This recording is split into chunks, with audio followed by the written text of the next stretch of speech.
Welcome to the Broken Pencil Booking Company Pro Wrestling Podcast, infused with hip hop. I am Wood. Made daily with organic, farm to table, localized, neuralized, sterilized, Scotch guarded for 2020 repellent, available online, shipped via, not available on Sundays, Broken Pencil Logic. You stay classy, internet. I'm Suave Burgundy. Yeah, man. Yeah. Shabba.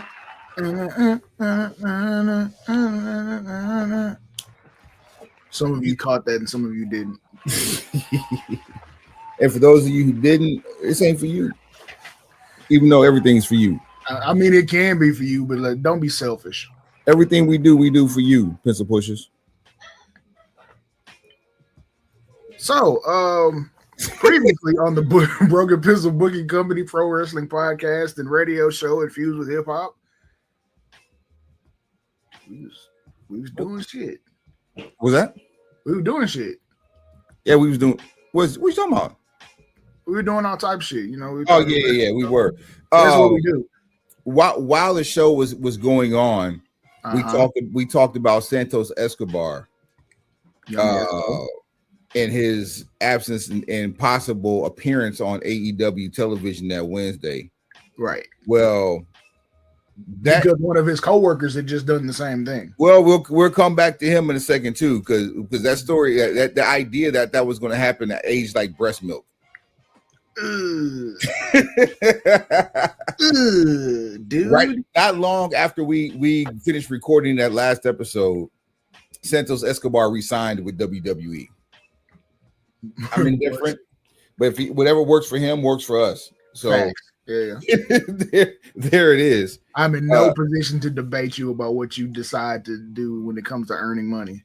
Getting a new bag for a company that you worked for the previous 5-6 years, and feel that the bag is secure enough to help you with your financial future.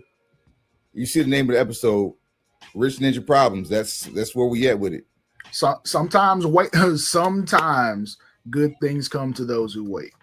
And he waited it completely out and got what he got something good enough to where he said this is the move. So I'm gonna keep it G with you. I feel like what Andrade did in the moment helped Santos secure a better deal. And before we get too deep into those woods, because we had to revisit that first, because that was like, oops. That's why we did the segue with previously on the Broken Pencil Booking Company. Yeah, man. Yeah, it was. What do you do? Today is you're hearing this on Monday, October the 20th. Year of our Lord. Year of our Lord. I said year of our Lord. Year of our Lord. 2020. I got 5 on it. Got it good. We also are recording this on Saturday, October the 18th, year of our Lord. Year of our Lord. I said year of our Lord. Year of our Lord. 2025. I got 5 on it, bro. Still got it good. Yeah. And the reason why I gave you both dates is today, later on today in the year of our Lord, the AEW WrestleDream. PLE takes effect in no. They're still pay-per-view. Don't put that PLE jacket on them people. My bad. The AEW pay-per-view WrestleDream takes place. WYPA. There was something. Oh, Cena. I made an errata on the last episode as well. The Howard Theater is not where this Saturday night's main event is going to take place. There for Cena's last match is going to be the Capital One Bank Center. Or Capital One Center. Yeah, Capital One Center is what. Hey, riddle me this. Let's say Cena's last match was not going to be a Saturday night's main event. Okay.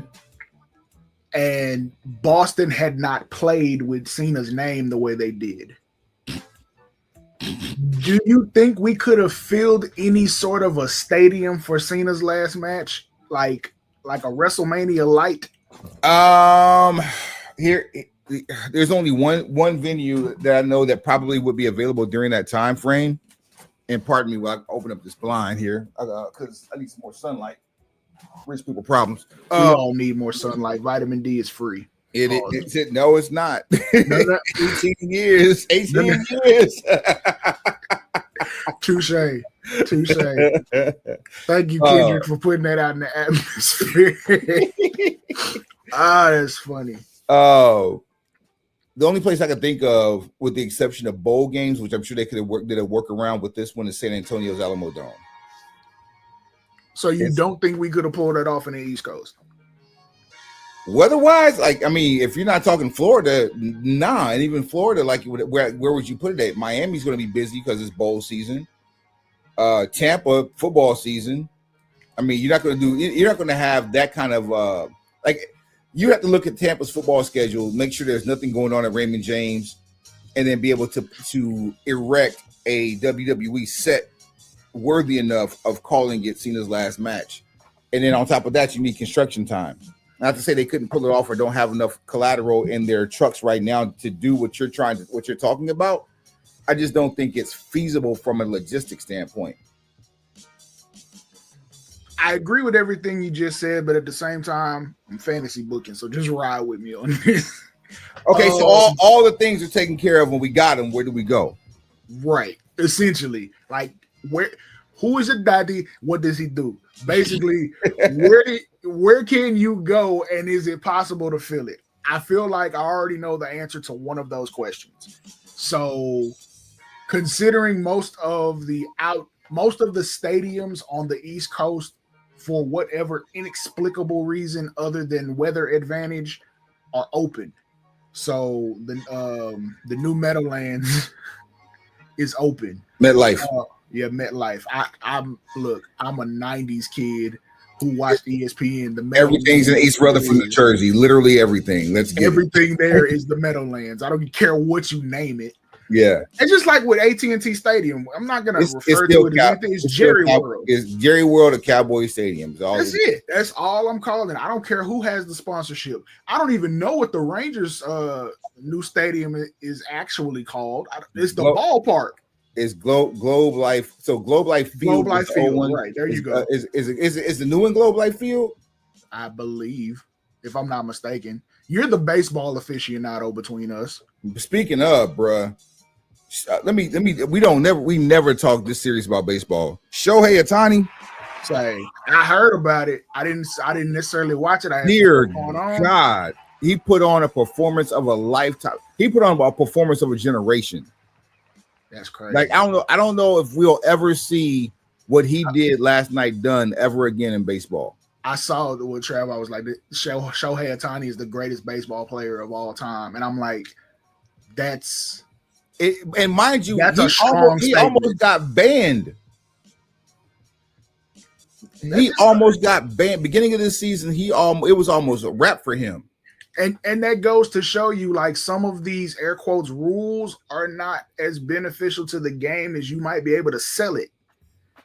Like, for those of you not in the know, don't play baseball, or your team got knocked out like mine did, Shohei Ohtani last night Friday night against the Milwaukee Brewers, put up 10 strikeouts and six scoreless innings pitched. 6 innings, 1 out pitched, 10 strikeouts. On the offensive side, he went 3 for 3. They walked him once, and every at bat he was there was a solo home run shot. Fam, a pitcher. Sorry, no, that's not a pitcher. That's a baseball player. That is like, okay.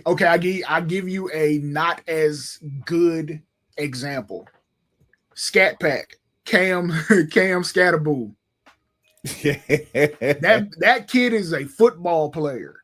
Listen, somebody said that. What's their quarterback? Jackson Dart. They said Jackson Dart and Cam Scatterboo eat crayons. I believe I would not argue with that at all. And I'm not a Giants fan by any stretch of the imagination, but you kind of got to be happy for Giants fans because they've done so much stupid shit over the last 10 years. You had 2 generational talents that you pretty much effed over. Tricked off. Yeah, you tricked off. You tricked off the church's money at least once in this generation. Now you got. They had a name I saw them called, and it was like perfect. Who Cam and Dart? Yeah. Let's see if the Google machine is fired up on this one. Yeah, it was a nickname I saw for them in the comment section, and it was perfect. Arm and Hammer. You see, Arm and Hammer are like, you got to be excited for Giants fans because they finally have something to root for and root about. And it came in the most organic of forms. Jackson Dart playing in one of the most ridiculous necklaces I've ever seen on a quarterback. He had like the Seth Rollins type choker, but his was all the way iced out. Like the real, like, it's weighted. Right. Because like if Lamar Jackson had played with that necklace on, it probably would have been the talk of all sports. It'd have been a different narrative. But it was hilarious to see Jackson Dart wearing that, putting up the numbers he did, and beating Philadelphia all on like Thursday Night Football. Hilarious. But back to what we was on though. Okay, these outdoor stadiums, okay, cool. That may not be it just because of weather, but I would like to believe it's not blistering cold yet in those places, considering we're operating late October, early November. Give me a city because I can tell you what the weather is here. I'm locked in on like everything East Coast. If it's not, like Northeast. Yeah, I'm like Massachusetts. Nah, you can hang that up. It's fall. Like it's already, the leaves have already changed colors. You can hang that up. Okay, so TD Gardens, which is essentially, you know what it is. It's where the Celtics play. Yeah. You don't think we could have packed that out for Cena's last match? That's not even a question. I think that's where they tried to have it at. That's the venue they run. That's what I'm saying. Did they really try? Because that don't feel like they tried. I think what it was Boston wanted too much money to hold the event. Which, okay, that probably would have shut conversations down because WWE is now in the place where they get the money to bring the event. You pay us to show up. Yeah, I think in this situation, and I don't know if they had to rearrange the NBA schedule, which I don't think you can really do like that, or even the hockey schedule. But it was something to the effect that Boston requested, wanted too much money, or wanted something on the back end, some kind of promise or something that was too much. Don't quote me on that, but that's just what I read. And that's where I feel like, okay, this is Cena. This ain't anybody else that's about to retire, because that's another thing. Now that Cena's on his way out, everybody seems to be announcing their retirement. Joe says that at the end of this AEW deal, he's probably done. AJ has announced that next year will be his final year. And I feel like there's somebody else I'm forgetting who just recently announced their, there wasn't an announcement. There was content put out there for Brock Lesnar, and on 2K right after AJ announced his retirement tour, Brock Lesnar's DLC is known as retirement tour for 2K. I don't know. I didn't realize that was who that was for. Okay, yeah, that's for Brock Lesnar. That's wild. Like almost that whole 2002 class. Well, half of it, half that 2002 class from OVW is like they're calling it quits and hanging it up. I mean, so we got Brock, Shelton, Batista's gone, Cena, Orton. Yes. So Orton hasn't announced anything yet. I don't think he's retiring anytime soon, especially if you can space out his appearances. Yeah, which they're doing a great job of that. See, he certainly doesn't have to wrestle weekly television. He should be put in a position where he's an attraction to a degree. You just got to build it the right way. And I would figure, considering this current regime of creative, Randy Orton's legacy should be as safe as anyone's, because they have pissed all over Cena's. I'm sorry. And if you want him to even tie Cena, you got to be able to hot shot. I don't think that's the goal anymore. I'll be honest with you. I think that's over with. But what was cool though was during the pandemic how he was able to get 2 title runs quickly. Factual. Like you can absolutely manufacture a 1 or 2, because whenever he gets this program where Cody jumped off, you can absolutely get 2 title reigns out of that program if you so saw fit.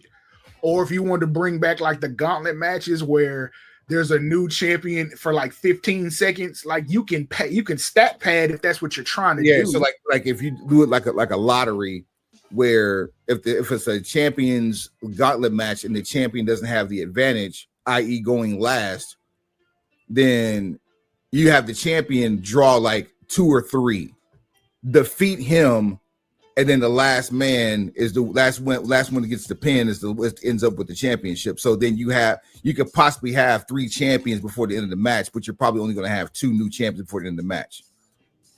So I like that idea. I just hate gauntlet matches. Gauntlet matches, turmoil, all of the above. Like Brian Kendrick ended up as WWE champion for like 5 minutes because of that type of match structure. I think that's kind of cheating the system. But to get a number, absolutely.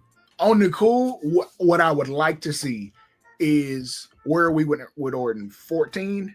I believe we're at 14. Okay, cool. So the 2 title changes or the 2 extra reigns that I said you could get out of a Cody and Randy program, I would like to get him to 16. Only to fall short of getting 17 in his last match. Yeah, 14 is the number. I mean, because right now it's Cena, Flair, Triple H, Orton. Don't forget Charlotte. She's in there somewhere. I think she might be 14. Orton / Charlotte, because they're tied at 14. Thank you very much. Appreciate it. So 100%, we can get there. How dedicated are you to getting there? And I'm very cool with getting him to 16, building that for the retirement tour, only for him to come up short of 17 in his last match versus whoever the champion is, which, if I'm going to keep it G, I would predict that it would be maybe Braun Breaker. So put Braun Breaker all the way over on the way out. Now, mind you, this is maybe, 2-3 years from now, but if you play it right. Breaker or Fatu? Breaker's a more natural opponent. I feel like Randy's going to be a face on his way out just because of the respect level. Nah, I don't like that. I can deal with Fatu as a heel because I already know what he's going to do. Right. And after like, so maybe some new version of the bloodline. They're cleansing him right now with his face run. Like the fans loved him anyway. Right. Like they didn't have to turn him face. He could have remained the werewolf. Now apparently he's the tribal werewolf, not just the Samoan werewolf. And I'm certain that's on purpose. Yeah. And because Samoan werewolf gives an entirely different connotation to his presentation. Factual. But then again, you have people you have chefs in the kitchen who may not understand the palate of everyone they're serving this meal to. Oh boy. While we're on the topic of this, here's something that didn't make the agenda. God. Story floating around the internet right now is I hope this is fake. The newest member of WWE Creative is ChatGPT. Well, UMF's just throwing stuff up in the cloud looking for. See, this is the problem. And the story, and again, there's so much of this nonsense. I won't even call it fake. It's just nonsense floating around out there. Like the story that said it was being pitched was a Bobby Lashley who's enthralled with Japanese culture. Like what? And then I saw the repost was like, so Lord Tensai was an AI contribution. Like, come on, bro. Like, shouts out Petty Messiah. He mentioned Vinbot. I'm like, Vince in his worst form is better than this shit. Neck and neck, because we've seen Vince was responsible for Lord Tensai, and also remember he shot down Bobby's idea when he was with Leo. Bobby wanted to go on a weight gain bender and start losing where he was almost like Vader. But I feel like 90s Vince would have accepted that though. We pretty much got it with Vader. Now Vader never started looking like Bobby Lashley to even be able to get back to looking like Bobby Lashley. But to call himself a fat piece of shit on the pay-per-view when we had never heard a curse word before. I mean, those are some real life emotions, boiling over. Perfect. Yeah, boiling over, like seriously, because we never quite got on track with Vader other than when he first got there. But Bobby Lashley gaining an obscene amount of weight and then being able to lose it, I think might have gone over better if he wasn't at an elevated age. And number one, absolutely, because even 50 doesn't look like himself after he got all that muscle mass and dropped it for a movie. He looks closer to the movie 50 that he did that in. And sad to say that movie went straight to Netflix or Amazon. It went straight to over the top. It wasn't even a theatrical release. Proof that sometimes you put the effort in and it don't come together. But now here we are looking at the remnants of that or the recovery of that 50 versus the Get Rich or Die Trying 50 that we had grown to know over the previous 10, 15 years prior to this movie role that he did. So essentially you got Bobby doing something that's just it's hella risky for the age he is, and if he's doing it for work reasons, there's liability. For the age, for his body type, for the fact that he has not changed his appearance in the 20 years we've seen him on television. Being willing to change the appearance is everything. And here's what I don't understand. No, your body won't allow that. That's okay. If Bobby thought he could pull it off, I don't see why we did. I know why we didn't. I'm just saying you probably could have. There's worse ideas that have been greenlit, is what I'm saying. Katie Vick.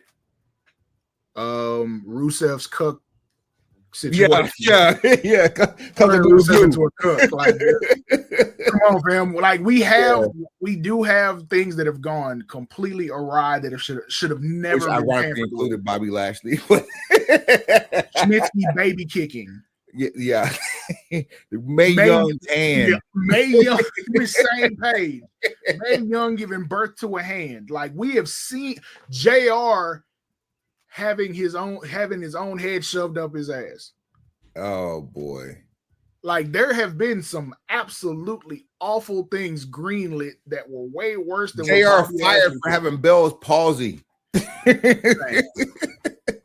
JR and Michael Cole openly beefing. JR managing Dr. Death Steve Williams while he was recovering from Bell's palsy. My God. Like there have been some Hawk's addiction angle. Oh dear God. Oh man.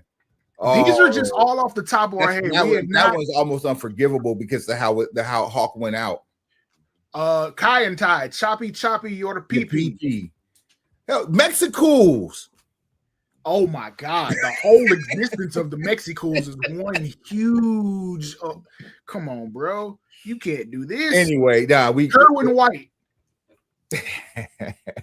You see, we can do this all day. Poor decision making, and you mean to tell me we're gonna start using AI? So this is why I can't get the follow-up interview because y'all are just throwing shit in the chat GPT now. I can see if you were using it to check your work and then maybe pitch an alternative, but that's just lazy. All right, for context, back to what we were talking about stadium wise, right? I pulled up. I didn't want to do East Rutherford, but I can just for the sake of this conversation. I pulled up Foxborough. Okay. The low tonight in Foxborough is going to be 34 degrees. Again, I feel like wrestling fans are dedicated enough to brave the elements. If it that's fine. What about those hitting 2x4s covered with a 1-inch mat? You think those bones want to hold up a 34-degree weather? This ain't football. It's not padded. Space heaters, bro. Oh, there you go. They'll find a way to keep you warm. That ain't the issue either. All right, so let's go to East Rutherford with that. Because we've done WrestleMania in the rain. We've done that. We've done WrestleMania absolutely in the rain. We've done Miami. Matter of fact, we've done multiple WrestleManias in the rain because they couldn't stay out of Miami for a couple years. So somebody gonna have to give me a better answer. Okay. All right. Before we get too far, because we've already we've off the road. We've hit the ground running. VitaHermosaCigars.com. Vita Hermosa is a beautiful life. We have 5 Atola. We got 2 more coming. We have events happening between now and the end of the year. Shouts out to my good people in Fort Myers, Florida. Let's see here. Courtney, Danielle, Mr. Mayor of downtown Fort Myers, Anthony Roberts, Quanah Hill, what up? Maria, what up? World Famous Cigar Lounge took good care of me. Shouts out to Kevin. Kevin, I'll talk to you on Monday. And then also Serwin Vega Pro Audio. SerwinVega.com is the website. Serwin Vega for your Bluetooth audio, personal audio, studio pro audio, power sports, motorcycle audio, marine audio. Suave, where we at? On a boat. Let me tell you something. The yacht game in Florida was so stupid. I almost went and bought me a boat just so I could say I had one, even if I didn't hop on it. That's rich people problems. SerwinVega.com. Enter in the code BPBC in your checkout, 10% off your purchase. There's that. And then also tinyurl.com/BPBC merch. Go there and get the cool shirts. I got a shirt I still haven't worn yet. There it is right there on your screen. QR code. If you're listening to this, here it is. tinyurl.com/BPBC merch, the official home of Broken Pencil Booking Company, Pros and Podcasts, infused with hip hop merchandise. And then if you are watching this, you can just press and hold the QR code if you're on an iPhone. Press and hold the square if you're on an Android. Circle the QR code, takes you right to the website. We make it easy. Watch us on your TV, then use your phone to take notes and also go to the shop and buy you some merch. And then that top right-hand corner, you see that QR code there? That's where you tap in with all Broken Pencil Booking Company places of streaming everywhere. Not to mention, word on the street is in 2026, official Spotify podcast will have a home on Netflix. It's something to think about. You know, we have had our differences as music artists with Spotify, so it's a weird time. Like you kind of want to be there, but at the same time, what a time to be alive! What a time to be alive! Oh man, and I'm drinking mine. So we have. While we are in WWE, we'll slowly transition over to AEW. Nick Khan came out this past week and seems to think that beyond a shadow of a doubt that there will be no problem with people from this side of the world traveling over to the desert of Saudi Arabia, the kingdom, if you will, for WrestleMania. Riyadh. In Riyadh season, which apparently is year round. Nah, is my answer. Plain and simple. Like that, hey. So first, I'm like, the tickets to go to a WrestleMania are exorbitant. They're a lot. So Cena's last match for a champion package starts at $10,500, and that's one of the 2 packages that's left. Go ahead. There's that part, and there's no reason to think that next year won't be more expensive than even this year, because this year is more expensive than last year. There is excessive inflation taking place with WrestleMania surrounded events, and those are domestic to the United States. So now you're looking, and I know WrestleMania is an international event. People come from all over the world. However, you're looking for people to book flights to Saudi Arabia, then pay for lodgings because you got to stay somewhere. You can't sleep on the street. They don't play them games. Then you have to get into WrestleMania. So you've flown there. You got somewhere to stay. All the stuff we said about Vegas. Then you got to get into the event. So there's that money. Then there's the question of what is your product giving me that makes me want to fly over across to the other side of the world instead of streaming it on ESPN or Netflix or Peacock. This is 2027 for WrestleMania, correct? Because 2026 is in Vegas, right? Facts. I'm not 100% sold on the idea that the people of this country will be the safest traveling outside of it, let alone by air in 2027. And then there's that. And then there's the idea you got to get over there and have full assurances that you can come back.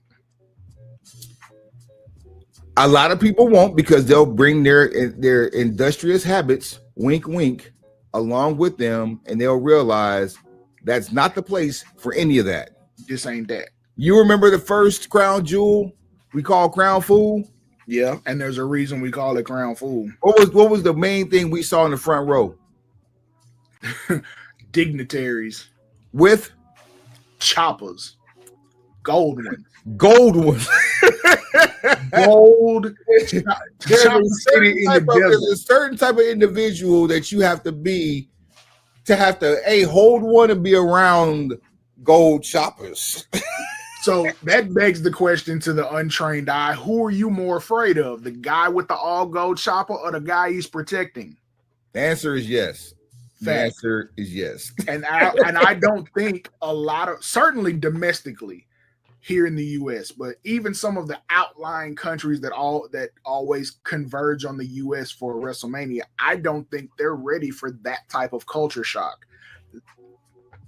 Added to the fact, I don't feel confident enough in the current product that in 2027 you're going to be able to draw me into thinking about flying there and putting myself into that environment for a week.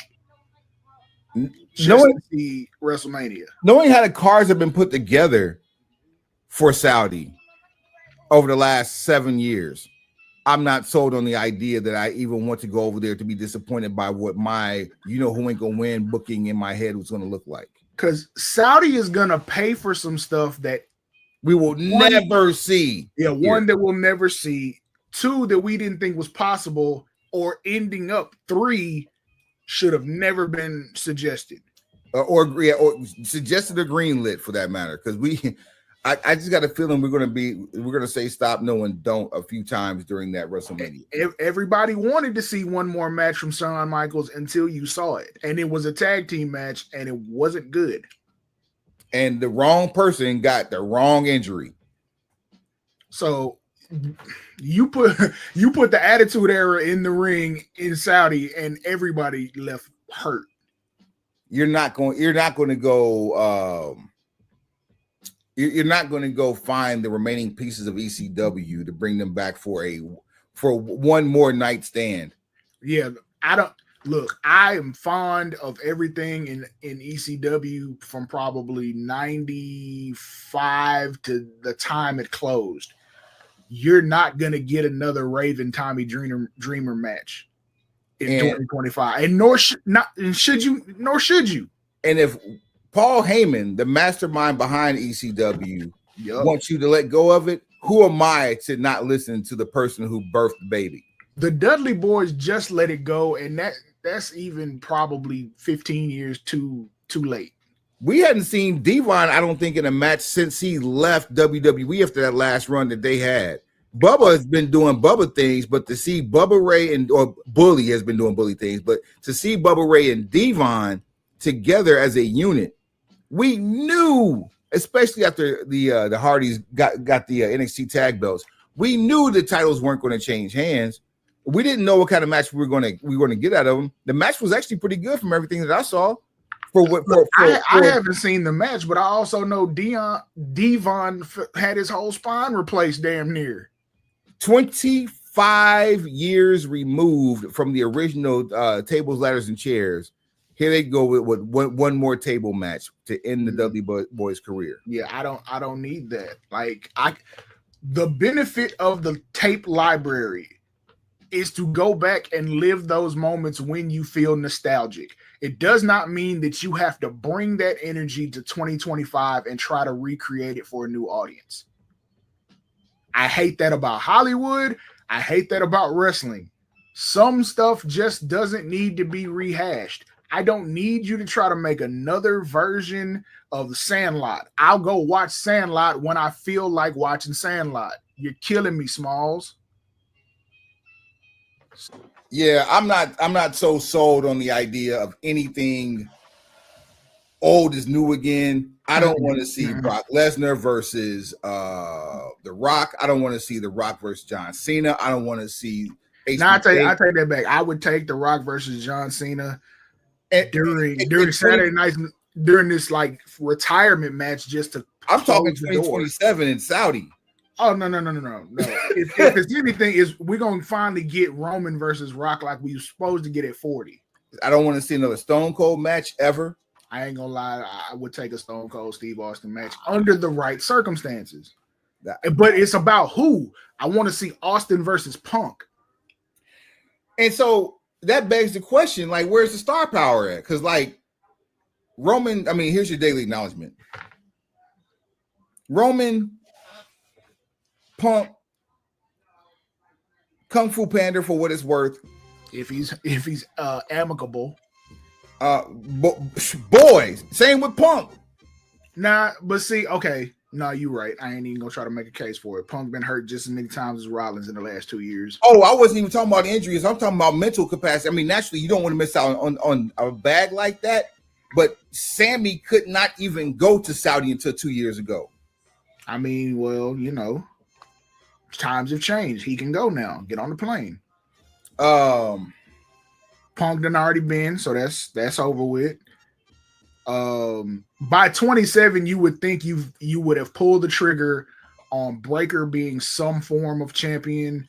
Same thing with potentially Fatu. Yeah, both of them. I think in the next 18 months between now and the time that Mania happens in Saudi, both those two would have already had a championship run, possibly another Jey Uso or Jimmy Uso run in there as well.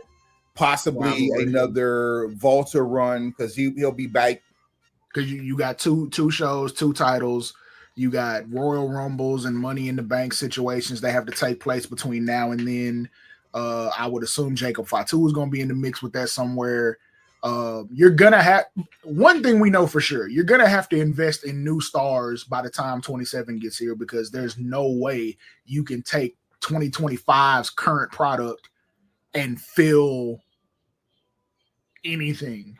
And so here's what we got, right? Unless that place is content starved, which you haven't quite done that with Saudi, but you keep playing that game, and eventually. But go ahead. TNA stars aside, okay, and I'm going to respectfully put the women aside because even though women's matches have been more acceptable over there, they're not accepted yet, as evidenced by the last trip they made to Saudi. So it's not a drawing situation. So new stars. Okay. Obafemi, Trick Williams. You can already see the problem that's going to happen in Saudi if those are the 2 you leading on. Wait for the third one. Javon Evans. And then the ladies from NXT. I mean, you said put them ladies to the aside. Yeah, because it's not even, their conversation won't even be fair for them. Shout out Jada Parker, but go ahead. Yeah, Kalani Jordan. Like it's not fair to them. What's going to happen to them by that time is not fair to them. I feel so bad for them. And WWE, yeah, you're listening because I made mention about John Cena going on the Nick Dinsmore finishers tour to end the rest of his and yeah, y'all pull that shit out in spades. So you're welcome. You're welcome. You know. I love how we say stuff out loud. Just doing what we do. Because for a nominal fee, soon to be. A phenomenal fee. We will slice off some of this broken pencil knowledge and put it on your plate. Man, that we can do that both ways. It doesn't matter. Yeah, we're gonna send the collection plate around. That's the point. Absolutely, we are. Yeah. There's one more. Miles Bourne. I like him because not only is he extremely talented, he doesn't let his handicap define who he is. Which is? He's deaf. Okay. Me and NXT. I've heard that before. The name didn't. He's Baby Orton. He's Orton's son. That's the best way I can describe him. Joe Hendry. I'm yeah, I'm pretty going to sure. say Joe Henry definitely, because he's supposed to be main roster. I think after Rumble moving forward anyway. So I mean, there's gonna have to be a lot of investment. 2027 WWE product cannot look like 25 if you're expecting full participation from domestic fans. It damn sure can look like 08. Well, or 13 for that matter. shout out to Ruthless Aggression. I mean, you charging more and getting less at this point because, like, let's call a spade a spade. I know it's the new fun thing to do on the internet is blame The Rock for everything that air quotes is wrong with today's current product, but let's keep it G. There is a chief content officer that is responsible for what you see weekly. That's number one. Number two, I blame you for not being vocal enough. That part. You on the internet complaining to each other, but you're not talking with your money. You're not talking with your attendance. You're not talking with any of the things that matter that facilitate change in a transactional relationship. You got the balls to do this, but ain't got the balls to do this. And if you got the balls to do this, when you go, you don't have the balls to walk out. And that goes for the arenas that hold 13,000. That goes for the stadiums that hold 40 to 80,000. That goes for the super stadiums that hold 80 to 120,000. Y'all don't have the balls to walk out when things don't go your way. I remember when they tried to get cute and walk out on Samoa Joe and Roman Reigns, and I'm like, are we serious right now? Roman Brock, same. So and that was deserved at that time. It was deserved. I get it. Like, you didn't even walk out on Fiend versus Seth Rollins in Hell in a Cell. You didn't walk out on. You acted a damn fool afterwards, but you didn't walk out on what was going on at the time. You didn't walk out on a taped Orton versus Fiend while you're in the arena. I'm saying you couldn't walk out on that because you could. Oh, you damn sure could have. Wait, that was Thunderdome era when they set that man on fire. No, not that. I'm talking about the WrestleMania 33. It was a Mountain Dew sponsored. When they did the match, it was pre-cinematic era, but it was like the match they were filming, but it was still daytime where they were, and it was filmed at night. Yep. I mean, it had potential. It just wasn't executed properly. And your point? That was my point. It wasn't executed properly. That's it. It was pre-cinematic era. I'm not excusing it. I'm just, that is what that is. Just yeah. If you're not willing to invest, then they're never gonna stop giving you garbage. That's it. Now, everybody can be vocal and say they're tired of the bloodline this, tired of Roman that, but keep it G. When has WWE television and subsequent PLEs been more entertaining? Were we having better business and having more fun in 23 and 24? Or are we having better situations now? You tell me. Because I can account for 5 years of getting to it storyline-wise where appointment television was being made. Oh, appointment television were PLEs where the cars didn't make any sense. Say, bro. You had PLEs that didn't have stars on them and give it on a 100 scale, you're getting like 93, 94 scorecards.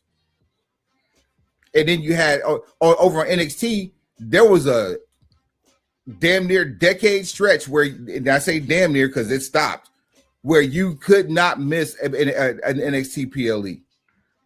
And now you're going to try to sell me at some point, like for the rest of 25, you're going to sell me that either Rollins is done for the year or that some point over the next 3 months, he's going to be, back to normal from whatever injury he just suffered, self-imposed. And then I'm supposed to buy this reunion with Roman. And I have no idea what's up with Fatu. Like we know speedy recovery for whatever it is if the reports are true, which is that there's just a non-wrestling injury. It's so painful. It's so I understand how you have to write people off TV. That's cool. I get it. To do it in your backyard is insane. So yeah, like It had better be legit because if you're cheating San Jose and subsequently Sacramento on Monday. Sacramento out of seeing Jacob Fatu, like that's cutting off your hand to spite your wrist. Or nose to spite face, whichever one of those analogies works better for you. My wrist does not deserve these fingers. These digits got to go somewhere else. They don't belong on this wrist. Sorry. Facts. To hell with these fingernails. Lop the whole hand off. Manicure. Yeah, I'll never spend another dime getting paraffin wax on my hands. More rich problems. Speaking of rich problems in WWE, come on, drive this car. Andrade was subsequently released from his WWE contract. We talked about it on this show that apparently he was free and clear. And we assumed that he was free and clear as he popped up on AEW television. Never in the history of ever has somebody, for at least for as long as we've been doing this podcast, been released and been free and clear without the 90-day no compete. Right. Andrade showed up on AEW Dynamite for the 6-year anniversary show, and we just assumed everything was cool. Everything he said was correct. Yeah, everything was copacetic. There has been a few fuck around and find out moments from us that we have talked about and tried to figure out what the ramifications would be. Right. This is the one that we never saw in all of our years of fandom. This is the situation that we never saw that showed up in real time. Now we've seen it. Apparently, Andrade was still within his 90-day no compete. Showed up on AEW television. Disappeared. At nowhere to be seen. Gone. Unmentioned. Right? Unmentioned. The internet started interneting. We find out that not only is he within his 90 days, that TKO, since purchasing the WWE and creating this TKO conglomerate with UFC with Endeavor, if you are fired for breach or are released with just cause, your 90-day no compete now becomes 365 days. And if I'm not mistaken, that applies to anywhere in the United States. A competing entity within the United States. Now, let's also backtrack. The reason it appears that Andrade thought he was okay to show up on anywhere else is because when he asked for his release, he had been taken off TV and was not getting paid. Let me tell you something, sir. Let me tell you something, Suave.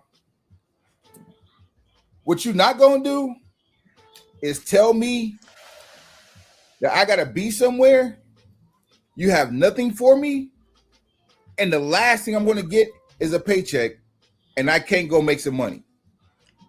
Yeah, that sounds like I almost said something that I shouldn't have. That just sounds like kick dough activity. Like you need to go visit somebody. Here's where the problem with that immediately is.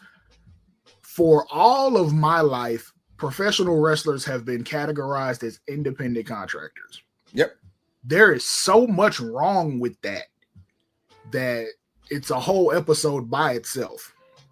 But it's the easiest safety net for a company that has the type of product that any pro wrestling organization has. But continue. Now, you heard yourself on their job. They will fund all of your medical expenses until you're back up, which is shown with the recent release of Ridge Holland, where he's finally been cut loose, but he's rehabbing now, and WWE has informed him they will continue to fund his rehab efforts, which is admirable. He hurt himself with on the product. It wasn't like he didn't fall off a motorcycle. Liz Frank, look up Liz Frank injury.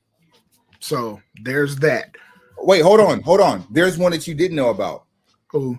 Kylie Ray. She re-signed to NXT under, I believe, a WWID deal, right? Okay.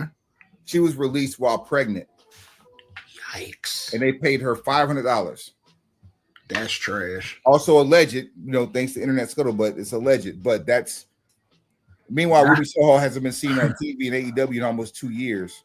That's no good. That's no good, my friend. And her and Angela Parker have opened up a novelty store. Go shop with them. You go support it. So here's the problem, my friend. Is the fact that when you look at the situation, it is categorically impossible to put a non-compete on someone who isn't an employee. You would have to categorize that individual as an employee to legally execute a non-compete. Problem is, nobody's taken them to task on that yet. Because what typically what the internet will always say, because I don't know what this thing is about, they always acquiesce to power in the comment section, but they want freedom. Beside the point. Is saying you which is the truest thing you can say if you're going to side with power is saying you don't have to sign the contract. That's the only thing that kind of says this, but it's morally and it's legally improper to impose a non-compete against someone who is not an employee of yours. They are an independent contractor. That's like me as an independent contractor. I DJ a party. The party gets shut down for whatever reason. Probably because I don't play too much of that shit. But the party gets shut down. I'm released from future events. And you tell me for the next year I can't go DJ for nobody else. Or if I'll make it simpler. I'm a club DJ. Something happens at the club gets shut down. But because now you shut down or you waiting on a rebuild, you say, I cannot go DJ for any other club for a year. Bruh, and sidebar, this is the first time I've ever seen this. I saw a news story this morning that there are clubs in the Piedmont Triad area, which is Winston-Salem, Greensboro, High Point. They're getting shut down and sued by ASCAP and BMI for licensing issues with music being played in their venues. I have never in my 40 years or 30 years of being in that environment, never heard that they come and knock on the doors. I commend them for it because it provides accountability for making sure artists get paid for the stuff that gets played while they're inside these clubs or whatever, because sometimes stuff gets played 20, 30 times in a 4-hour span. That's cool. Because I just assumed like that them wasn't getting counted. Because I've played records that I'm like, unless you check my log, you don't know what I've played. Right. And I don't know what the grounds were. I just know I saw the story this morning and they said it's like 10 venues getting sued in that area.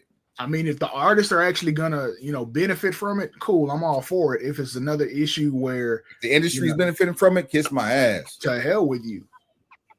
To absolute hell with you. Yeah. But yeah, Andrade's in a very unique position. I think if he's got money in the war chest and he's able to, make a couple moves, I would challenge the fact if you have me off television and I'm not being paid, those days should count as time served towards a 90-day non-compete. Even though the non-compete itself is unethical in origin. I don't know if anybody has even thought to challenge that, because all we keep hearing. Go ahead. I said all we keep hearing is people like Freddie Prinze Jr., who wants to start organizations that include wrestlers in a union that gives them benefits.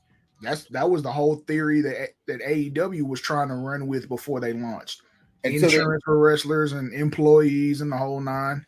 And with Big Pharma on a chase right now.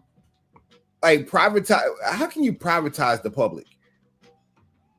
Like you're a publicly traded company, but you want to privatize what happens within said company to the detriment of the consumer or the end user. Now, because ain't nobody put their foot down. I'm going to go high level here.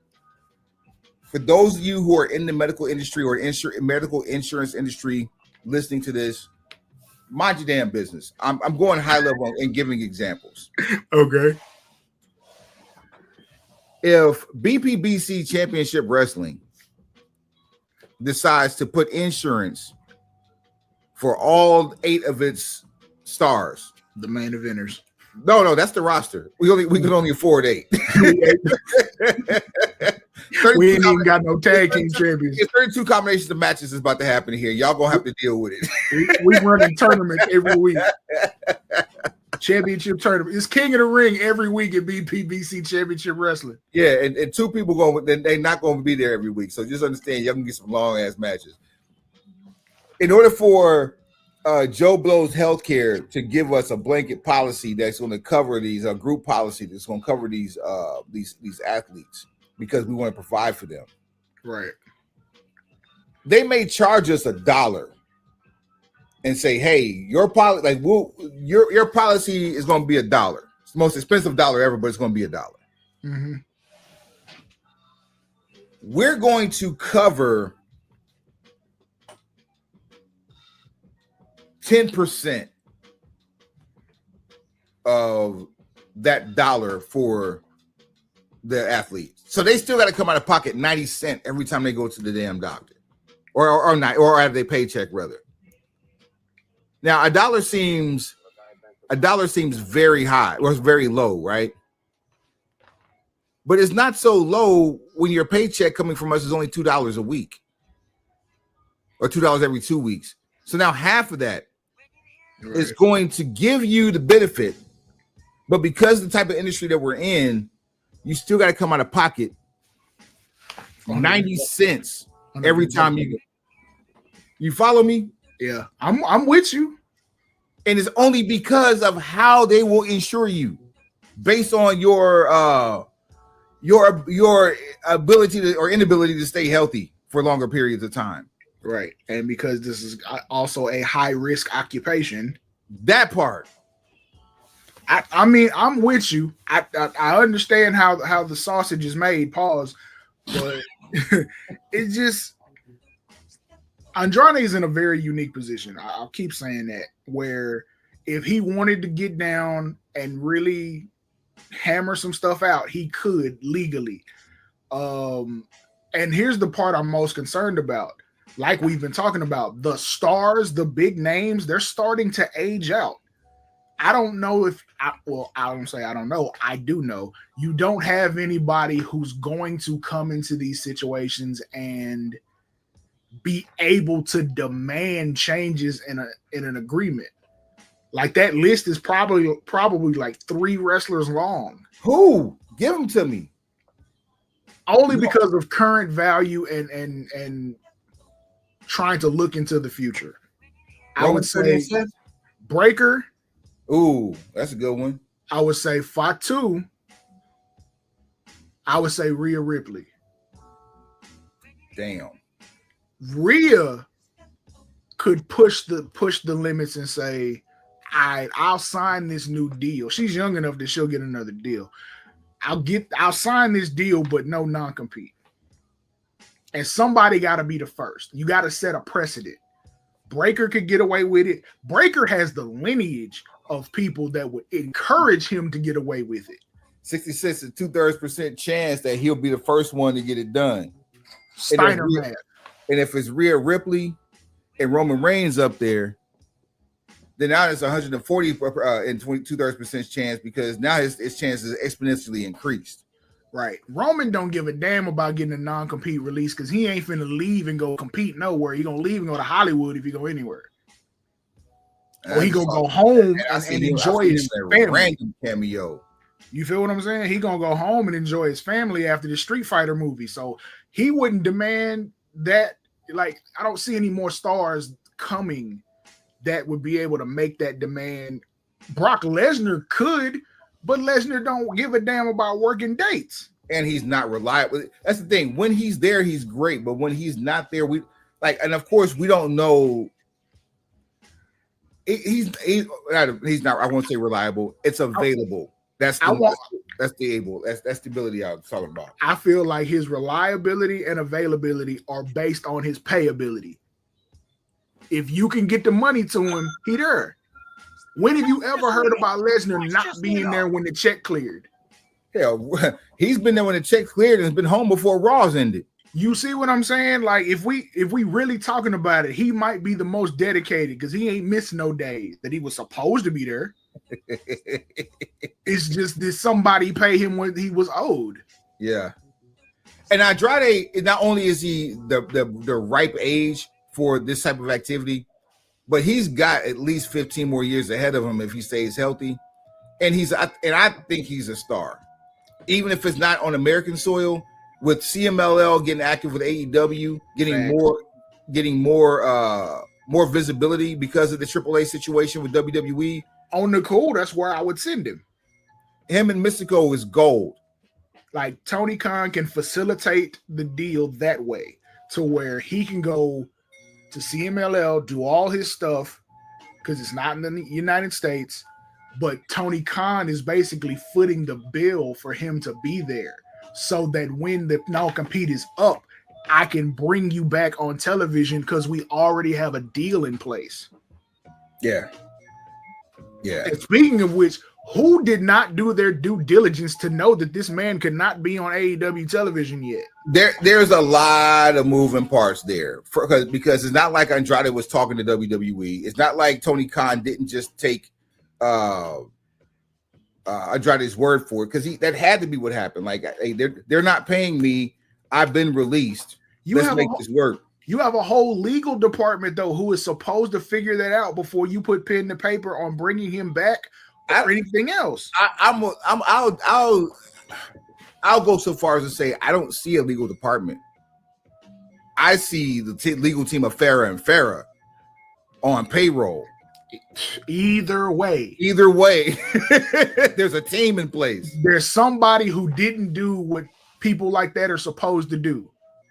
So now you have a whole situation where, I mean, as messed up as these contracts are, I don't know if anything would stop WWE or TKO from going towards recouping any of the money they've given him based on the breach of contract. I don't know if he's actually gotten it. Well, I'm sure he's gotten something for Tony Khan, but let's start with this. So this is the first time that we've seen this happen, right? Mm-hmm. There was a cease and desist that went out there, which is very, very amicable. Like here's that word again. It's very pragmatic of WWE or TKO to send a cease and desist. Because you could have just been like, you knew better, FAFO. They sent him a cease and desist. So basically, you got paid.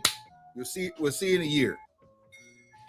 But if you do it again, we got to cut you. I think the cease and desist is more of an amicable legal thing that they're doing for AEW. It's like, hey, maybe you didn't know, you were told the wrong thing, but here it is. You didn't know? I'm here to tell somebody. Homeboy got 90 days. You didn't know that? Cool, we're going to let this die. Just don't put him on TV no more. We don't need to see him. That's one of those. This whole 1 year thing, that's where it's outrageous to sign a contract. Yeah, 1 year? I can't get no money for a year. Yeah, that's left. I mean, you already saying you cannot tell me that you're binding me to a situation. To the indies. You're binding me to untelevised indies and autograph shows and WrestleCons. GCW. I got to get it out the mud for a whole year. Which, I mean, I get it. That's independent contractor, bing bong. But you put me in an employee situation. Like, I know executives that get let go and you can't go to a competing brand and be an executive for X number of days or a year or whatever. But those executives also have severance packages to go along with that too. That's what I'm saying. Now, if you're gonna pay me out the duration of that year, okay, cool. That's literally the end of WCW for the Tier 1A talent. That's all okay, boom. When I get released, let's negotiate something of a severance package. If you're let's do that. You're treating me like amount of money. You won't see him on TV for Y amount of months. Yeah, you're treating me as though I'm an employee by imposing a non-compete. So my counter to that would be I need a severance package. I need a lump sum of money that will sustain me for the projected time that I am not to work for anyone else who has a televised wrestling brand in the United States. Seem fair? Fair enough. Bring it up. Then I go take that money and I go to Japan. Just not New Japan. Yeah. There's plenty of places in Japan that aren't New Japan. Well, I guess New Japan, they do talent trades. So that's one thing. Only thing is they have American TV. So it's like, okay, keep me off of that. Don't put me on the show that comes on. Don't put me on Strong. I don't want to be a Strong champion. I don't need that. But go to Mexico or however. Takeshita versus Andrade, money. Speaking of Takeshita, shouts out to the new IWGP heavyweight champion of the world, Konosuke Takeshita. We tried to tell y'all. The boy got his own money. We try to tell y'all, man. And him and Kaz Okada right now, man. Don Callis is a fool for what he's doing right now. He about to create infighting within the faction. I watched some old ECW. Matter of fact, last night. And Cyrus, seeing Cyrus the Virus, and knowing what he's morphed into as Don Callis. It's an acquired taste.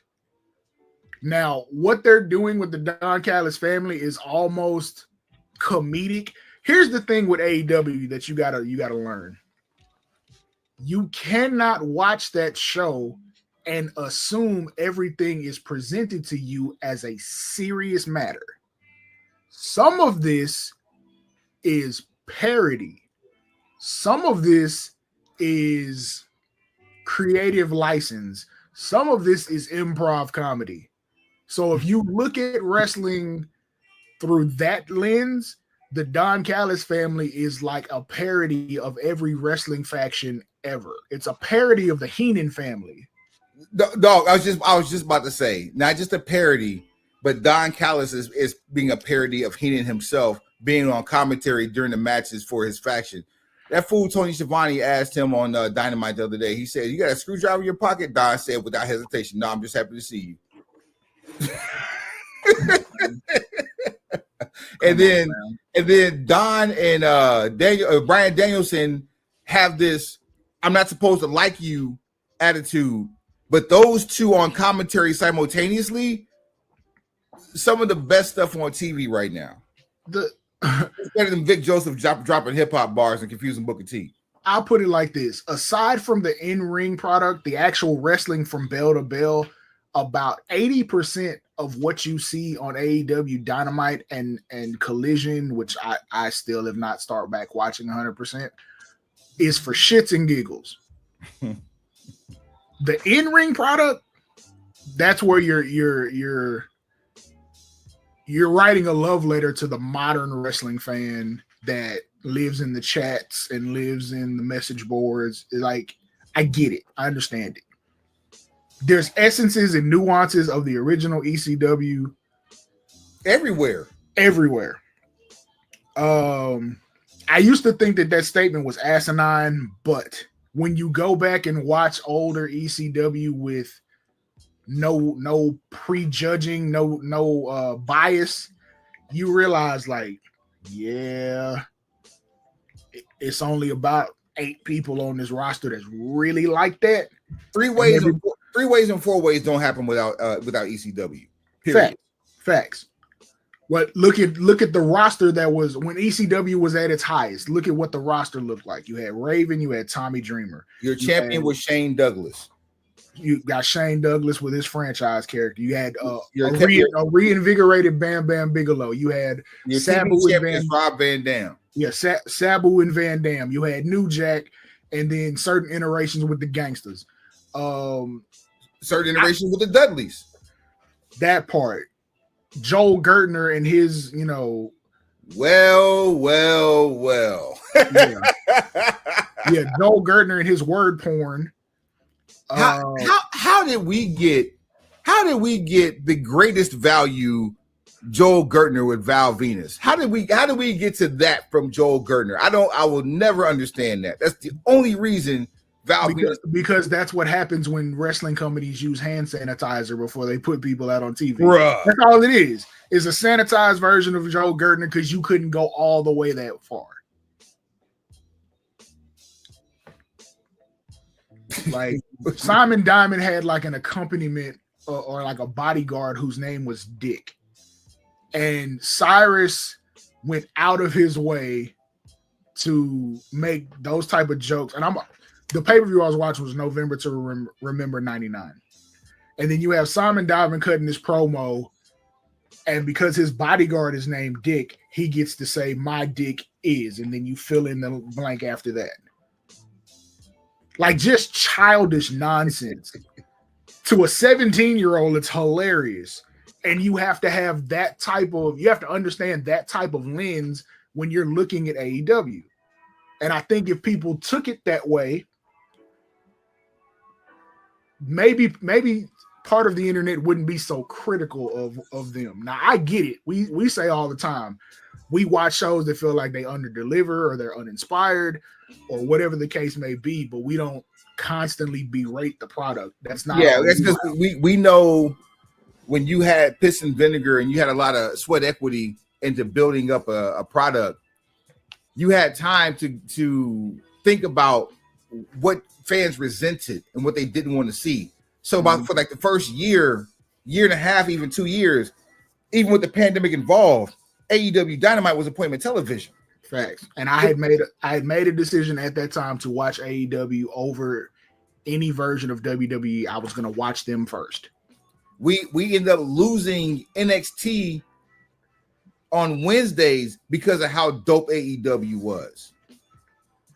Look, the only time this generation remotely close to even has a chance of getting a semblance of what we went through with 95 through 99 was on Wednesday nights until TNT or until AEW or NXT rather moved. And I do realize there are a lot of people who started watching AEW to spite WWE. I was one of those people, but I also love watching wrestling in general. So I don't care if it's New Japan, CMLL, AAA, or AEW. I had kind of given up on TNA. I have to decide whether I'm going to get back into that. Was waiting on a situation to see if House of Glory was going to get some TV or a streaming situation. So HOG and not even GCW, HOG and Fourth Rope. We gave GCW a chance. That lasted about a. I don't even want to rehash that piss poor decision. I mean, just proof that we do our due diligence when it comes to content. So let me, before we move on real quick, let me ask you this.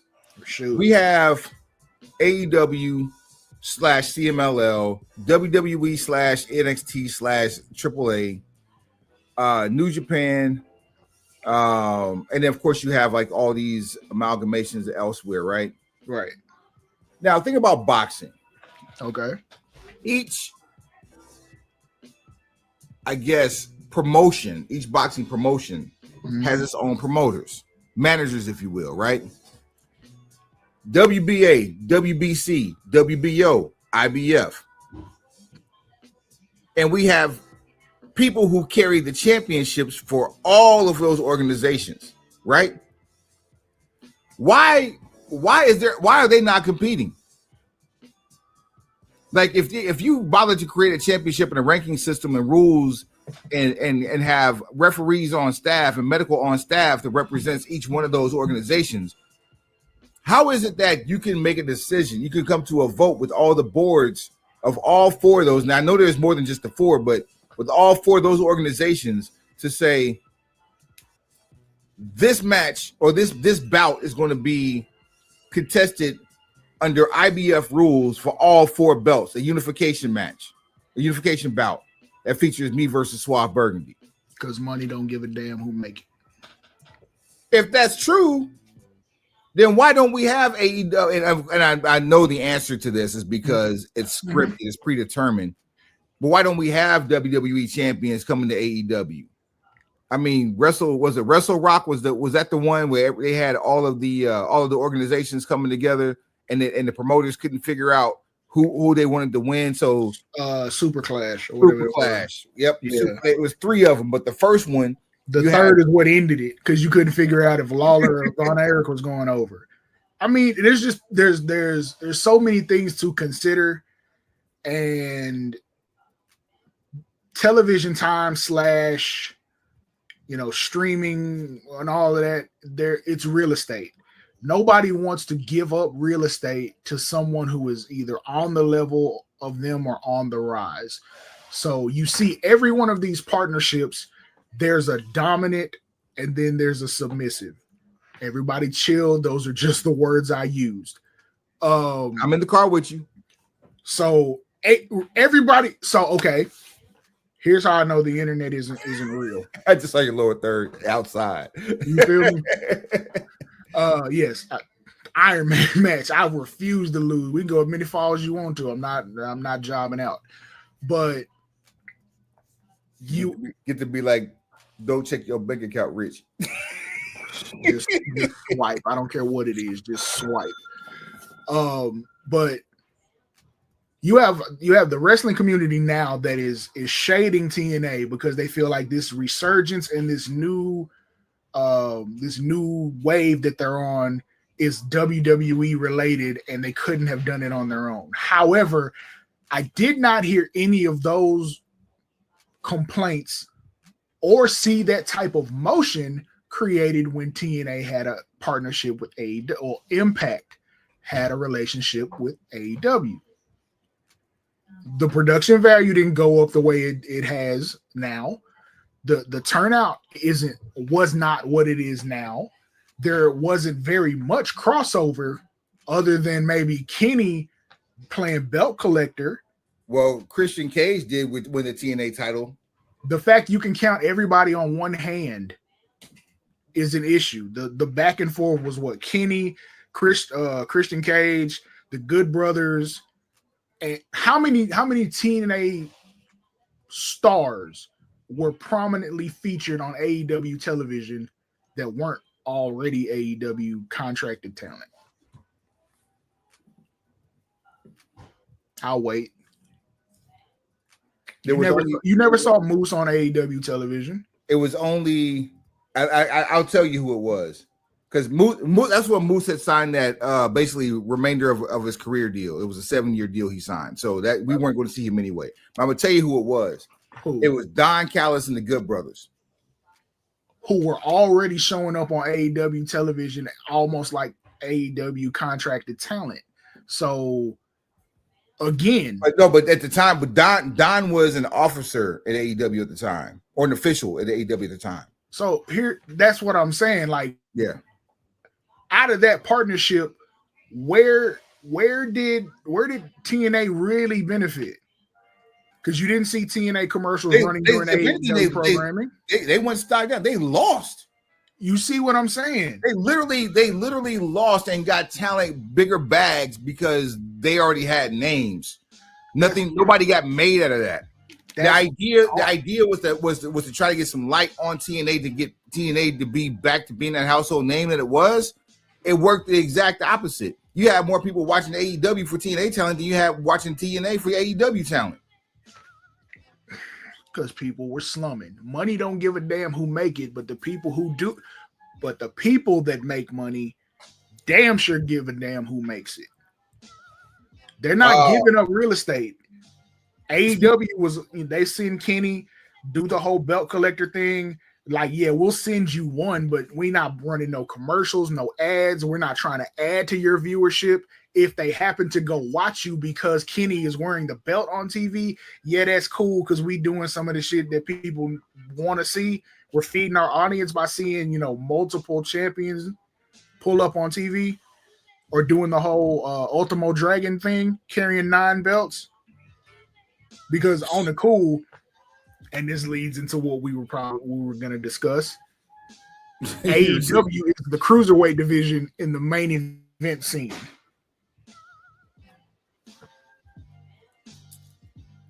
Before we get into that, I got a little something that we got to talk about too, as it relates to belt collecting. Right on. Last week, Mercedes Moné got her 10th title, so she is now Ultimo Monet, as she refers to herself. Does she? That's not out. Now that's I can co-sign that. That's hilarious. Yeah, she did it out of respect. She 10 said, spicy. "Yeah, that's what it should be." The 10-piece spicy. And lemon pepper wet. And as of I believe today, she has beat out Jade Cargill's record for the longest title reign by 2 days. By the time you're hearing it, be 4 days, but still, I digress. The last time, and I really don't understand the logic behind this. The last time they had, well, not they, as in AEW, but pro wrestling had something similar to this, where you had a champion who held the belt for X amount of days, and you wanted to get rid of the record so bad to erase that person from history, was when Nikki Bella had defeated, I believe it was Paige, for the WWE Women's title, and then held on to it long enough to knock out AJ Lee's record as being the longest reigning women's champion ever. And then she lost the day after. Because wrestling is petty. Petty as shit. All the time. So okay, the unmentionable. You had Randy Orton. Randy Orton at one point in time was the youngest champion ever. But because of who he beat, you had to change that record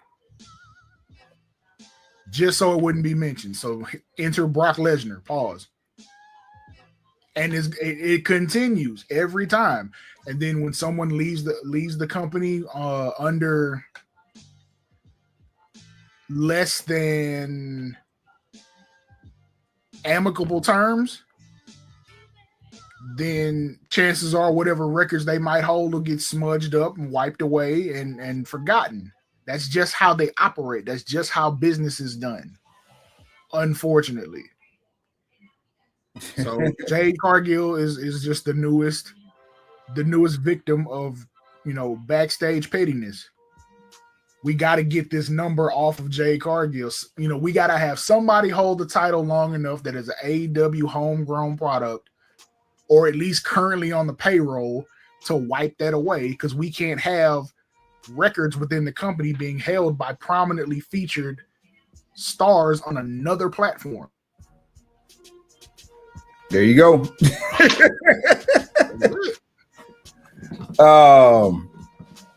Man, this is we rolling here. Okay, cool. All right, let's get this going. I've been excited for this. With Andrade showing up at AEW, with the CMLL affiliation, I wouldn't doubt a merger's coming soon, but stranger things have happened. Tony Khan likes to collect things, so it's that, whatever. You and I decided to come up with an idea to get more eyes on the product, and you don't watch Collision. No, but I think not unless I'm held at gunpoint. But I think this would possibly, and we're going to give you a little peek behind the curtain. We're not going to go too deep into the whys behind the what, because eventually it's probably going to end up being a tournament. I'm almost guaranteeing that this is going to be a tournament. It should be. Matter of fact, I'm almost in favor of holding it until we get. Say less. The next tournament that we do will feature something that we think AEW could, and not just AEW, but the wrestling world as a whole will benefit from, in the aspect of growth potential and a reason to want to go to Jacksonville. Beyond the bag, if you will. Speaking of beyond the bag and growth potential, shouts out to STP, Shane Taylor Promotions. I shared a plane last week with Lee Moriarty. Talk your talk. Rich problems. Gave him a handshake and told him how proud of him we were of his representation, his accomplishments in AEW. So yeah, and I can guarantee you, with the 200 plus people that was on that plane, without knowing who he was first, sight unseen, I guarantee you I was the only person to know that was Lee Moriarty. especially 9 o'clock in the morning on a Monday. Because those are rich problems. Flying on a Monday. Shouts out to Jen Jack. Shut up. Hey, look, Jen Jack is the whole reason this episode is titled what it's titled. Because you started something. Oh, boy. All right. So, Samoa Joe. Let's move on to Samoa Joe. Samoa Joe has announced that he will not re-up for another deal. When he's done with this one, he's basically going to be done with professional wrestling. And even though there are dream matches that we could still get out of him, getting one last run in AEW, us getting to see him a couple of times since being in it, we saw his debut. We saw his AEW debut at the Supercard of Honor. Facts. And if I'm reflecting, there may be the only 2 times that I've seen Samoa Joe in action was with you and Garland and in Greensboro. Well, look at that. So yeah, we can say that that's one of them. He's one of them ones, and he's definitely like my son Jay. Wait for it, BL.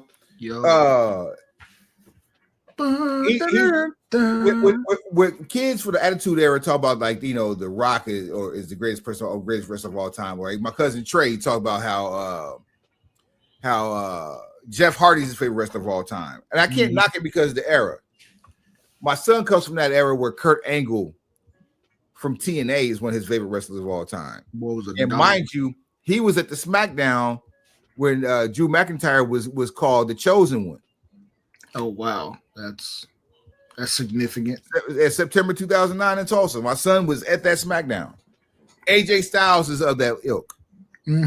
Bobby Roode was of that ilk, and also on his list is Samoa Joe. These are people that you remember, people who were etched in your brain because of a certain time from a certain era in wrestling, like Butch Reed is to me. So, all that aside, one of the best things that ever come from Samoa Joe's career is the Nope. Tell people what the Nope is. If you are a pencil pusher and you follow us on all things social at Broken Pencil BC on what? Everything. And everything.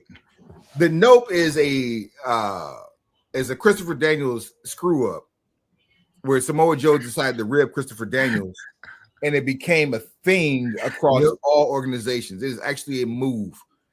Typically, it could be a flying cross body from the ropes. It could be something off the top rope. Yes. Joe is ready to execute the move. The cue goes to the talent. The talent starts to execute the move, and right before the move, the talent prepares to execute the move. Joe moves out the way, and the person splats. Mid-flight walk-off. And sometimes there's a reaction, sometimes there's not. I've seen him go, shucks. I've seen him go just shake his head. I've seen him just no sell it completely. Yes, yeah. It's one of those things. It's great. It's been a while since we've done a BPBC mixtape. I think a good one before we get into this. You know who ain't gonna win? Facts. I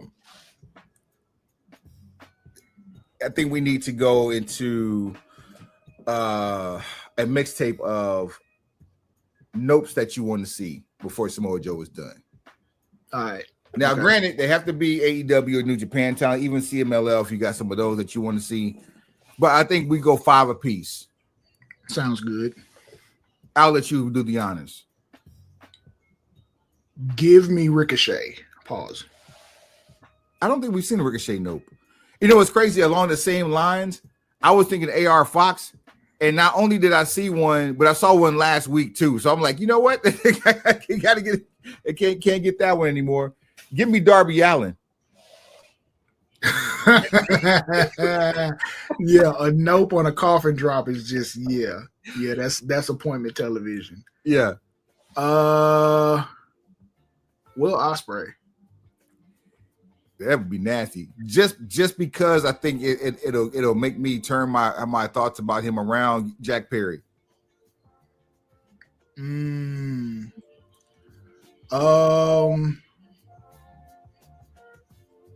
Trying to think of a really good one. You know what? This, and especially because you would never ever really see this. Bobby Lashley. Bobby Lashley does not come off the top rope or the middle rope for anything, so that's why it would be hilarious. A nope on the shoulder tackle would be stupid. That's how you do it. Lashley doesn't even come off the top rope. He's charging for a shoulder, and Joe just walk off on it. Okay, I got 3. Come on with it. Young Bucks, both of them. Yes. Yes. 1,000 times yes. Absolutely. Let him climb the ropes for like a double missile drop kick, and Joe just walk the fuck off. They just collide feet. Bruh. That's a spot to put a brand new shoe over. Thanks, guys. You're welcome. Let's see. Who's a good one? Only because I feel like he's gonna put the effort into it to make it memorable. MJF. Oh, yeah, that would be a good one. That would be a good one. I don't know if we've seen it or not, but especially right now with him having this. I'm torn. I'm torn on this one. I'll let you pick. I'm gonna throw 2 out there. I'm gonna let you pick. Okay. But because of the return of one guy and the new direction of this other guy, they both been in the same faction. You tell me, would you rather see it on Pac or Daniel Garcia?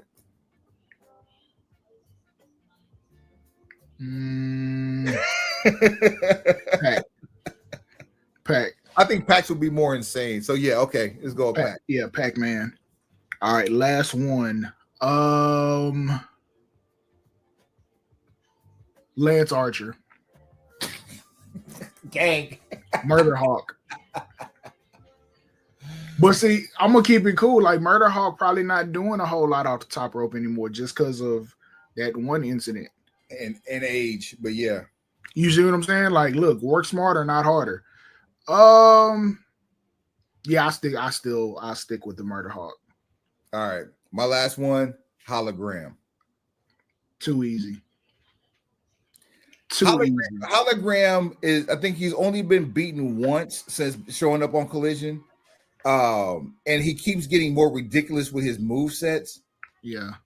So him doing something twisty and turny and trying to land on Joe ain't having that. Dante Martin. Yeah, if we Dante or Darius, either one of them. Leo Rush. Yeah, Leo Rush. If we could keep Private Party employed, that would work too. Kyle Fletcher.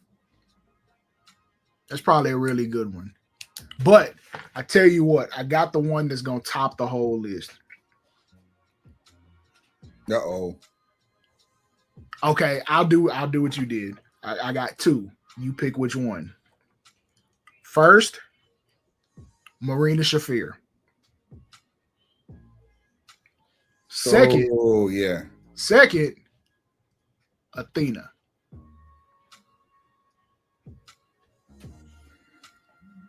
I want to know how, with Athena. I don't know how we get there, but yeah, that's I do. When she tries to hit her finish, walk off. Because her finish is tough. Like, it's gonna make a hell of a spectacle, and that's probably why I'm picking Athena. Not mad at it. I'll run with it. Love it. Love it, man. Love it, man. All right, so it looked like what we done tackled everything that need to be tackled except for this last tackling dummy. Well, we need to drop it in. We're just gonna run through them. Just run through them. I mean, hit the trigger and run through them. All right, and let me see here. Find out where this thing is at. Why does that pop up here? We don't want you. We want you. All right, time to play a game. Hey. Hey, You know who ain't gonna win. You know who ain't gonna win. You know who ain't gonna win. Say it this again. I know who ain't gonna win. You know who ain't gonna win. You know who ain't gonna win. We say it this again. 1, 2, 2, 3. Get your tail out. 1, 2, 2, 3. Get the fuck on. 1, 2, 2, 3. Get your tail out. 1, 2, 2, 3. Get the fuck on. Yeah. Hey, Yeah. hey, Yeah. hey, Yeah. hey. Yeah. Yeah. By Menon. Brought to you by Vida Hermosa Cigars, VitaHermosaCigars.com, Cerro Vega Pro Audio, CerroVega.com, and tinyurl.com/BPBC merch. Can you Get all your dig stuff. it? Get all your stuff. AEW, yeah, there it is. Right there's QR codes and all that type of stuff. One more time. AEW WrestleDream, baby. Thwack Coming 'em. live Thwack 'em, baby. from St. Louis, Missouri, if you will. Come on out here with that cashmere coat flare. That might be one of the most hilarious laughs in the history of anything pro wrestling related in life. Big Dust was an entertainer. Oh man, coming to you live from the Chevettes Arena in St. Louis. We have AEW WrestleDream. We're gonna run through these matches real quick and all this. In the so the 0 Hour has been renamed since going to HBO Max. It is now the Tailgate Brawl. I think I like 0 Hour better. I love 0 Hour much better, but I think that was a more of a Ring of Honor thing that they adopted. But yeah, I like 0 Hour way better than Tailgate Brawl. So here's my marketing. Here's my marketing coming to the surface. The Max powered pregame.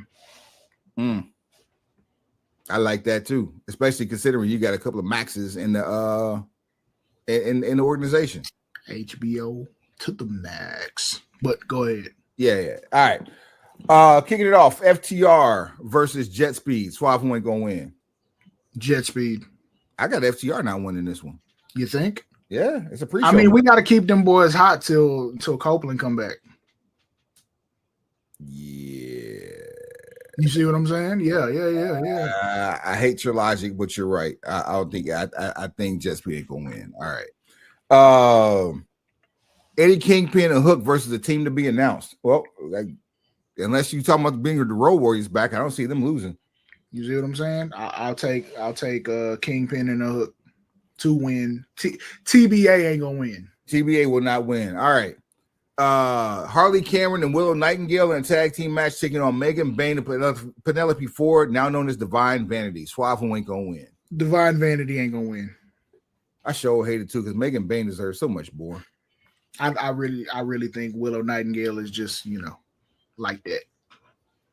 And then for more bragging rights, Claudio, Wheeler Yuta, Daniel Garcia, and Pac taking on Orange Cassidy, Kyle O'Reilly, Tomohiro Ishii, and Roderick Strong. Suave ain't gonna win. Anybody who ain't part of Death Riders. Thank you. And you're gonna lose Roderick Strong tonight too. So there's that. It's tough. I Quit match. YFN Darby taking on John Moxley. Suave ain't gonna win.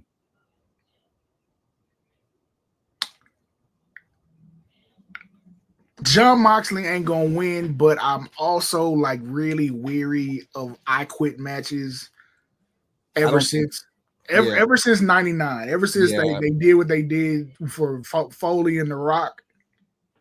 The whole microphone piping thing. Like, and then Darby saying I quit on the last episode of Dynamite feels like something. It feels like we're gonna get a rehash of that. But I'm always leery of that. It feels like to me we're not going to even hear Darby say I quit tonight when he's going to lose the match. I got Darby not winning the match. I just know they finna do some other world. It's finna be crazy. Here's a Mercedes Moné taking on another challenger tonight, another mystery opponent. This is for the TBS. Wait, and the other challengers championship. What does that mean? Mm-hmm. It's an open. Oh, it's an open. Oh, it's a belt collection match. Mm-hmm. So Mercedes Moné has requested a challenge from anybody else in the world who's a champion. Okay. And this belt is matches for the TBS title. So if Mercedes loses, now she's 9 belts Moné again. If she wins, she becomes 11 belts Moné and takes away Ultimo Dragon's record that she's tied for right now with 10 belts. Why is this necessary?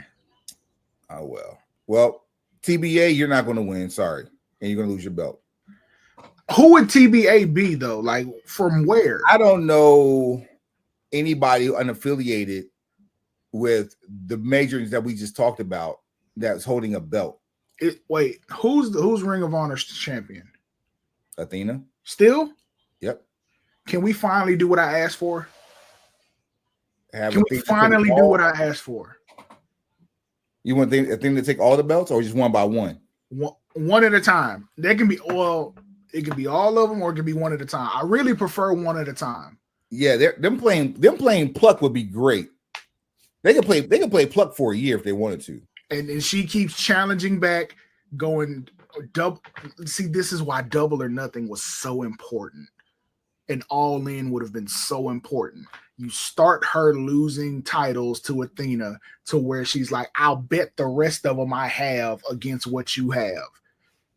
And then All In, all the belts are on the line. Just come on, bro. Just work with me a little bit. Just you ain't even got to be in the room when I chef this up. go, you know what I'm saying? Go smoke a Vita Hermosa cigar. Like Hechicero with this one right here, huh? This is what you're doing, just you know what I'm saying? Like bam. You seen Doctor Strange? Yeah. Let me get in this kitchen and sous chef. Get your hand away from the cutting board. Let's get it. Tornado Trios match. Why? Why? Oh shit. Okay. You know why? The Demand versus the Hurt Syndicate. The Demand ain't gonna win. The man ain't gonna win. It's time for Hurt Syndicate to get their lick back. Yeah. Singles match: Jamie Hayter versus Tekla. Suave ain't gonna win. Tekla. Tekla can't win if Jamie Hayter's just coming back. My take. That's it. This would be interesting. This as a whole. I wasn't expecting to see this one on this card. Okay. For the AEW Tag Team Championship, your champions, Bandito and Brody King, taking on, representing the Don Callis family, your unified champion, Kazuchika Okada, taking on your newly crowned IWGP, and you're not newly crowned IWGP heavyweight champion, Konosuke Takeshita. So Don Callis family, Okada and Takeshita taking on Bandito. Suave ain't gonna win. Bandito. Wow, you think they're about to run off with the plug? Yep. I figured there'd be some dissension in the race, but I like it. I think that's more interesting. Like, yeah, I agree. Totally. The tag. Okay, let's keep it G. Since the Hurt Syndicate lost the tag titles by not being pinned, the tag team division has just kind of been. Bandito's been on every show. Yeah, that's cool. But what have they done? Here's what's crazy, Suave. Since you framed it that way. The Hurt Syndicate has been nothing but trying to get comeuppance against the Demand since losing the titles that they were never pinned for. They never got a rematch. Yeah, come on. So now, if our Japanese contingent can capture the titles, their story of dissension can play into them wrestling the Hurt Syndicate and getting their lick back. Bing. So we can go back to getting money with the Hurt Syndicate. You close out the story of the dissension between Takeshita and Okada, and then we move into the one-on-one of Takeshita and Okada. For the AEW TNT title, Kyle Fletcher taking on Mark Briscoe. Suave ain't gonna win. Mark Briscoe. Thank you. Thanks for coming, Mark Briscoe. $500,000 tag team match. The Young Bucks taking on Jurassic Express. Young Bucks ain't gonna win. Young Bucks ain't gonna win, and they're doing like a Temu version of bum ass Corbin. Yeah, I this is exactly why I think the Young Bucks, the Jurassic Express, will win or will not win, is because that's run its course. Get them their money back so they can stop acting like they ain't got it. But yeah, this is a very Temu scam site version of bum ass Corbin. For the AEW Women's Championship, your champion, Chris Statlander, getting a run back against Timeless Tony Storm. Suave who ain't going to win. Timeless Tony Storm. Which I hate that they even got her in the match this fast for a rematch, because you have to have time to build up Chris Statlander. This is looking like a whole lot like Ric Flair versus Ronnie Garvin, with Chris Statlander playing the role of Ronnie Garvin. My God, I hope it's not like that. Me too. I feel like you have an opportunity here if you have another woman that Timeless Tony Storm is going to start a program with.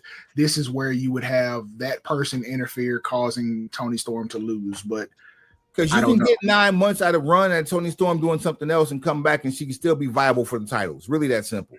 And then you do have these tag team titles that are coming for women here soon. I'll be interested to see who Timeless Tony Storm could team with. I wonder if Thunder Rose is going to come back and team with her for that. That I think that would be good for both of them. We'll see. And then finally, the match we've all been waiting for. I can't believe I just said that. Have we? I'm disgusted I even said that. For the AEW World Championship, champion Hangnail Adam Page taking on Samoa Joe. Suave ain't going to win. I hate to say it, but just because I know better, Joe ain't going to win. I really think Joe needs to win, but he ain't gonna win. I'll take it a step further. I won't say I think Joe should win. I think, wait, you said Joe needs to win. I want him to win. He should win. Everything about logic says he should win, but we're not too far removed from Hangman Adam Page ending Jon Moxley's title run. So for him to lose the title that quickly afterwards just isn't a good look. Especially when the AEW title has not been passed around like a party favor thus far. Talk. Like, champions are getting substantial reigns, getting an opportunity to build a catalog of work before, things happen. Yeah. And then there's the age-old question that I've been posing on this show every time there's a title match. If you go the other direction, what do you have planned for the ex-champion? What do you have planned now? Well, I guess there's a whole rap sheet of people that can be lined up for Adam Page. I mean, honestly, if Page wins tonight, I think Swerve comes back tonight. You think Swerve's back this soon? Yeah, I think Swerve's back tonight. Yeah, it was just a meniscus. I mean, he's young. He's an athlete. I think he's okay. I think he's earned some actual time off, aside from the knee injury. Second, I'm good with Hangman and Swerve being separated for a while. Like they've worked, air quotes, worked out their issues. They're on neutral ground.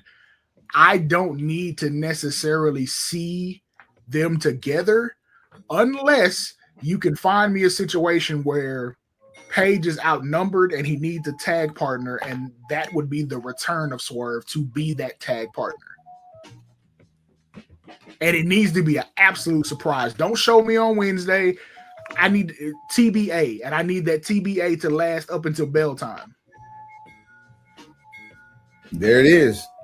Straight like that. Straight like that. Show at BrokenPencilBC.com, BrokenPencilBC@gmail.com, at BrokenPencilBC on all things social, at BrokenPencilBC on what? Everything. And everything. Suave, take him to the house. Pencil pushers, like, rate, share, subscribe, tell a friend, tell that friend to tell a friend, and then tell that friend again. Yeah. Heads up, pencils down. I'll put it. You feel me? Thwack 'em, baby. Whole lot of fucking gang shit.